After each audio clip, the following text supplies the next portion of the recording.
म्हणजे जर 2 किंवा अधिक घटनेच्या आवृत्त्या सादर केल्या गेल्या तर निवडणूक आयोगाला प्रतिस्पर्धी गट निर्माण होण्यापूर्वीची आवृत्ती विचारात घ्यावी लागते।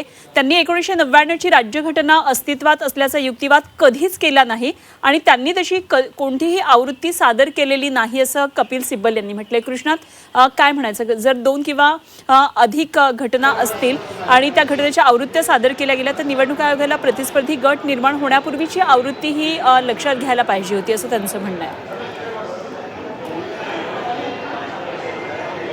नक्कीच, कारण 2018 ची घटना असू दे किंवा 1999 ची मूळ घटना जी आहे ते खास करून मानली जाते, त्यामध्ये जो फरक आहे का अशा प्रकारचा एक मुद्दा उपस्थित झाला होता आणि दोन्ही घटना ज्या आहेत त्या केंद्रीय निवडणूक आयोगाकडे आहे। त्यानंतर त्यांनी एक महत्त्वाचा कपिल सिब्बल यांनी महत्त्वाचा मुद्दा मांडलेला आहे की 10th शेड्यूलच्या संदर्भात या निकालामध्ये अध्यक्षांनी 10व्या अनुसूची अंतर्गत असलेल्या आपल्या अधिकार क्षेत्राचे पूर्णपणे उल्लंघन केले आहे। तसेच 10व्या अनुसूचीची योजना आणि रचना याच्याशी विसंगत अशी कृती करून त्यांनी शिवसेना या राजकीय पक्षाच्या नेतृत्वाला पूर्णपणे डावललं गेलेलं आहे। म्हणजे पक्षप्रमुख उद्धव ठाकरे यांनाच पूर्णपणे डावललं गेलं आणि विधिमंडळ पक्षाचा भाग असलेल्या प्रतिवादी आमदारांच्या संख्येच्या आधारे अध्यक्षांनी असा निष्कर्ष काढला आहे की बहुसंख्य आमदार हे त्याच राजकीय पक्षाचे प्रतिनिधित्व करतात। परंतु त्यावेळी यांनी हे मुद्दा मांडला होता की संख्या महत्त्वाची नसते तर संबंधित पक्षाची घटना ही अत्यंत महत्त्वाची असते असं त्यांनी कपिल सिब्बल यांनी म्हटलेलं आहे। त्यामुळं 2018च्या घटनेनुसार शिंदेना मुख्य नेता केला असला तरी ते आयोगाला तुम्ही कळवलं होतं का, हा एक मुद्दा त्यांनी मांडलेला आहे। मुख्य नेतापद आणि घटनेत आहे का हे मुख्य नेतापद, असं कपिल सिब्बल यांनी देखील आता प्रश्न उपस्थित केलेला आहे। अध्यक्ष म्हणतात आमचा निर्णय वेगळा, आयोगाचा निर्णय हा वेगळा आहे, परंतु मग आयोगाकडे कोणतं संविधान आहे याचा अध्यक्षांना काय देणं घेणं आहे, अशा प्रकारचा कपिल सिब्बल यांनी युक्तिवाद केलेला पाहायला मिळतोय।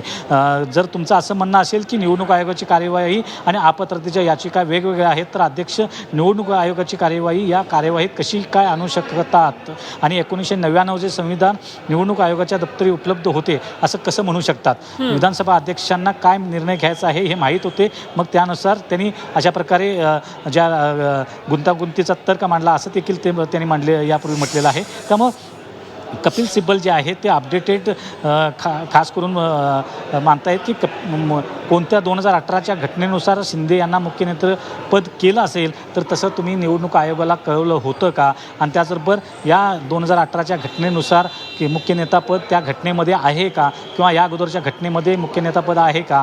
मुख्य नेतापद हे कुठंही रेकॉर्डवर मेन्शन नाही आहे, कुठंही मुख्य नेतापद अशा पद्धतीची कोणतंही पद हे शिवसेनेच्या घटनेत नाही आहे। मग तुम्ही कसं काय हे मुख्य नेतापद दिलं गेलं, त्याचबरोबर त्याची नोंद जी आहे ती त्या पद्धतीनं निवडणूक आयोगाकडे केली गेली का, जर केली गेली असेल तर कोणत्या घटनेनुसार केली गेली, कारण जर घटनेमध्येच जर ते पद मुख्य नेता हे पद नसेल तर तुम्ही ते पद एखाद्याला कसे काय देऊ शकता। त्यामुळं यापूर्वी देखील त्याने सांगितलं गेलं होतं की मुख्य नेता पद देणं हेच मुळात कायद्याच्या बाहेर जाऊन केलेलं आहे किंवा लोकशाही विरोधी आहे, असंवैधानिक पद हे दिलं गेलं। त्याचबरोबर याच आधारे मुख्यमंत्रीपद देखील असंवैधानिक पद्धतीनंच त्यांना मुख्यमंत्रीपद केलं गेलं असं देखील कपिल सिब्बल यांनी मागच्या वेळी युक्तिवादमध्ये म्हटलेलं पाहायला मिळत आहे। त्यामुळं ज्या प्रकारे निवडणूक आयोगाची कार्यवाही आणि अपात्रतेच्या संदर्भातल्या याचिका ज्या आहेत त्या दोन्ही वेगवेगळ्या कशा प्रकारे होतं असं जर म्हणत असाल तर मग निवडणूक आयोगाच्या कार्यवाहीच्या संदर्भात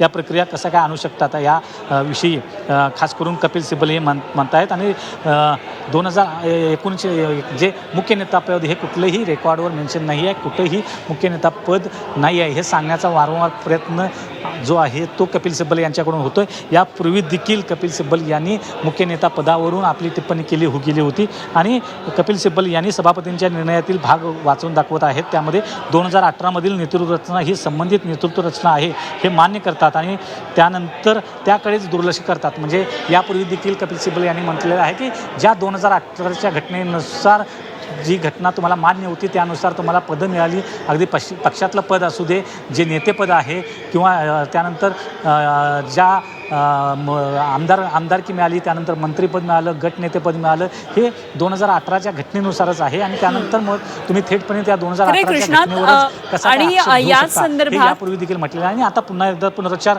ते करताना पाहायला मिळतात। कृष्णात, आणि या संदर्भात यापूर्वी सुद्धा युक्तिवादामध्ये कपिल सिब्बल यांनी हा मुद्दा मांडलेला होता की ज्या घटनेच्या आधारे तुम्ही पदं घेता त्याचे लाभार्थी होता, तीच घटना चुकीची आहे किंवा ते सगळे निर्णय चुकीचे आहेत असं तुम्ही कसे म्हणू शकतात. त्यामुळे सभापतींच्या निर्णयातला जेव्हा भाग त्यांनी वाचून दाखवला आहे त्यामध्ये ते म्हणतात की 2018मधलं नेतृत्व रचना ही संबंधित नेतृत्व रचना आहे हे ते मान्य करतात आणि त्यानंतर त्याकडेच ते दुर्लक्ष करतात. तेव्हा नेतृत्व रचना, संबंधित नेतृत्व रचना हे सगळं दुर्लक्ष करतात आणि अध्यक्षांच्या निर्णयावर विरोधाभास काय नेमका होता तो सिब्बल यांनी यावर बोट ठेवलेला आपल्याला पाहायला मिळते. मनश्री.